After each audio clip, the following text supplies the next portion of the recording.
AP రాజధాని అమరావతి ప్రాంతంలో మళ్లీ సందడి నెలకొంది. వైసీపీ హయాంలో ఆగిపోయిన పనుల్ని కూటమి ప్రభుత్వం పరుగులు పెట్టిస్తోంది. 90% టెండర్లను పూర్తి చేసి పనులు ప్రారంభించేలా కాంట్రాక్టర్లకు వర్క్ ఆర్డర్లు కూడా అందజేసింది. అమరావతిలో నిర్మాణ పనులు ప్రారంభమవడంతో రైతులు సంతోషం వ్యక్తం చేస్తున్నారు. వైసీపీ పాలనలో తీవ్ర నిర్లక్ష్యానికి గురైన అమరావతిలో మళ్లీ పనులు ప్రారంభమయ్యాయి. గడిచిన 5 ఏళ్లలో అమరావతి ఉసురును వైసీపీ ప్రభుత్వం తీసేందుకు ప్రయత్నించింది.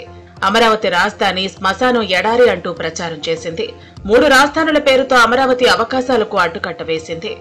అయితే కూటమి సర్కారు విజయం సాధించాక రాజధాని అమరావతికి తిరిగి మంచి రోజులు వచ్చాయి. అధికారంలోకి వచ్చిన వెంటనే అమరావతిపై ప్రత్యేక ఫోకస్ పెట్టిన కూటమి ప్రభుత్వం పనులను తిరిగి ప్రారంభించింది. అమరావతి ప్రాంతంలో కంప చెట్లను తొలగించేందుకు ముందుగా జంగిల్ క్లియరెన్స్ పనులతో పాటు ఐకానిక్ టవర్ల వద్ద నీటిని తోడేందుకు మోటార్లను తెప్పించింది.